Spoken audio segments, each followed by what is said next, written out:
Assalamualaikum warahmatullahi wabarakatuh. Salam guru penggerak, tergerak, bergerak, menggerakkan.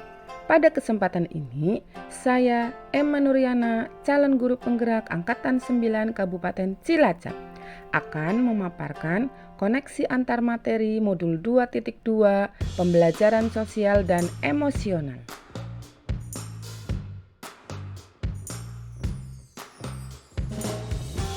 Ada dua pertanyaan pemantik untuk sesi pembelajaran kali ini, yaitu 1. Apa kesimpulan tentang perubahan pengetahuan, keterampilan, sikap sebagai pemimpin pembelajaran setelah mempelajari pembelajaran sosial dan emosional? 2. Apa kaitan pembelajaran sosial dan emosional yang telah dipelajari dengan modul-modul sebelumnya?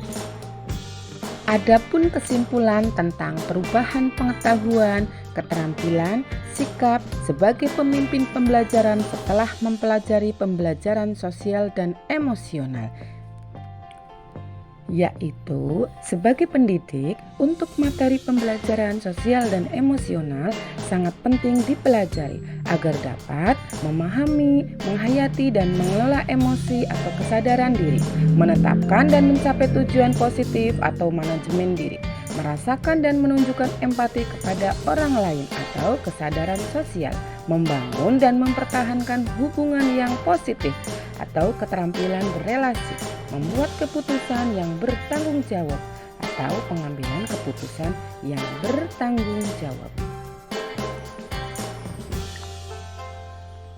Dengan demikian, sebagai pemimpin pembelajaran harus memiliki kemampuan menerapkan 5 kompetensi sosial emosional tersebut agar dapat menciptakan lingkungan belajar yang aman, nyaman, agar seluruh individu di sekolah dapat meningkatkan kompetensi akademik dan kesejahteraan psikologis well-being secara optimal dengan pembelajaran yang dilakukan secara kolaboratif oleh seluruh komunitas sekolah. Diharapkan penciptaan lingkungan belajar yang tepat secara terkoordinasi untuk meningkatkan pembelajaran akademik, sosial, dan emosional semua murid kemitraan atau kerjasama sekolah, keluarga, komunitas untuk membentuk lingkungan belajar dan pengalaman bercirikan hubungan atau relasi yang saling mempercayai dan berkolaborasi, kurikulum dan pembelajaran yang jelas dan bermakna, dan evaluasi secara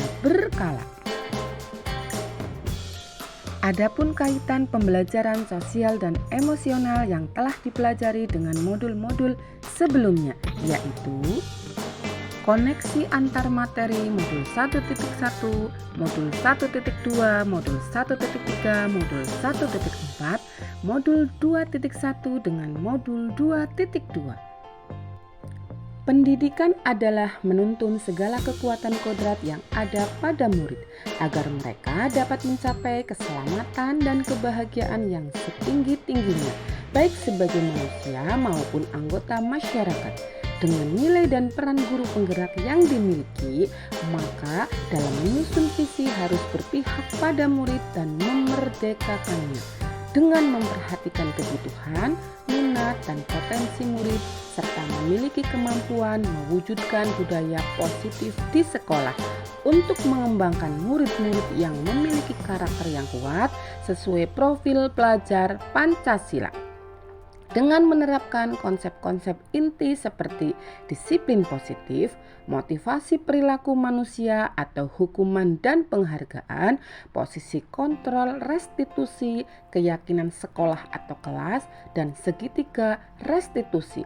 Dan sebagai pendidik, guru harus dapat memenuhi kebutuhan belajar murid melalui pembelajaran berdiferensiasi yang dapat mengakomodir keberagaman murid melalui pemetaan kesiapan, minat, dan profil belajar sehingga dapat mewujudkan pembelajaran yang berpihak pada murid.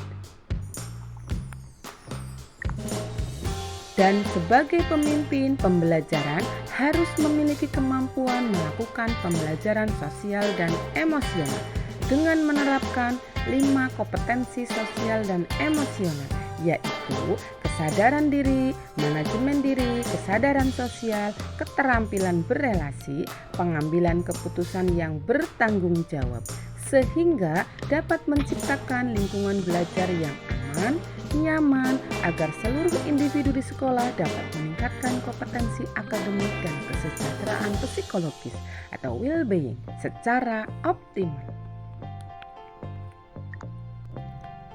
Kemudian, sebelum mempelajari modul ini, saya berpikir bahwa pembelajaran bertujuan untuk mendapatkan nilai pengetahuan dan keterampilan saja, sehingga saya selalu mengintegrasikan materi-materi pelajaran yang berkaitan menambah nilai pengetahuan dan keterampilan murid saja. Setelah mempelajari modul ini, ternyata dengan belajar dapat mengubah karakter psikologis murid seperti kesadaran diri, manajemen diri, kesadaran sosial, keterampilan berelasi, dan pengambilan keputusan yang bertanggung jawab, sehingga dapat menciptakan lingkungan belajar yang aman, nyaman, agar seluruh individu di sekolah dapat meningkatkan kompetensi akademik dan kesejahteraan psikologis atau well-being secara optimal. Berkaitan dengan kebutuhan belajar dan lingkungan yang aman dan nyaman untuk memfasilitasi seluruh individu di sekolah agar dapat meningkatkan kompetensi akademik maupun kesejahteraan psikologis atau well-being, ada 3 hal mendasar yang penting yang saya pelajari adalah 1. Penerapan 5 kompetensi sosial dan emosional, kesadaran diri, manajemen diri, kesadaran sosial, keterampilan berelasi, pengambilan keputusan yang bertanggung jawab, sehingga dapat menciptakan lingkungan belajar yang aman, nyaman, agar seluruh individu di sekolah dapat meningkatkan kompetensi akademik dan kesejahteraan psikologis atau well-being secara optimal. 2. Kesadaran penuh atau mindfulness adalah kesadaran yang muncul ketika seseorang memberikan perhatian secara sengaja atau sadar pada kondisi saat sekarang yang dilandasi rasa ingin tahu dan kebaikan yang sebenarnya telah ada dalam diri manusia secara alami tanpa perlu diajarkan ataupun ditumbuhkan. 3. Implementasi pembelajaran sosial emosional di kelas dan sekolah melalui 4 indikator, yaitu pengajaran eksplisit, integrasi dalam praktik mengajar guru dan kurikulum akademik, penciptaan iklim kelas dan budaya sekolah, dan penguatan pembelajaran sosial emosional pendidik dan tenaga kependidikan di sekolah. Perubahan yang akan saya terapkan di kelas dan sekolah. Yang pertama, perubahan bagi murid. Membuat roda emosi yang akan diisi murid setiap pagi sebelum pembelajaran. Mengajak murid menghadirkan mindfulness dengan teknik stop. Mengembangkan 5 kompetensi sosial dan emosional. Menciptakan iklim kelas dan budaya sekolah melalui praktik guru dan murid serta tauladan guru. Perubahan bagi rekan sejawat. Berusaha menjadi teladan yang baik dalam penerapan kompetensi sosial dan emosional, mengimbaskan pemahaman dan penerapan pembelajaran sosial dan emosional yang saya dapatkan kepada rekan sejawat, berkolaborasi dengan rekan sejawat dalam penerapan pembelajaran sosial dan emosional, membuat komunitas belajar, membuat sistem mentoring rekan sejawat, mengintegrasikan kompetensi sosial emosional dalam pelaksanaan rapat guru. Demikian pemaparan koneksi antar materi modul 2.2, pembelajaran sosial dan emosional. Mohon maaf apabila ada kesalahan dalam penyampaian. Semoga bermanfaat. Terima kasih. Salam guru penggerak, tergerak, bergerak, menggerakkan. Assalamualaikum warahmatullahi wabarakatuh.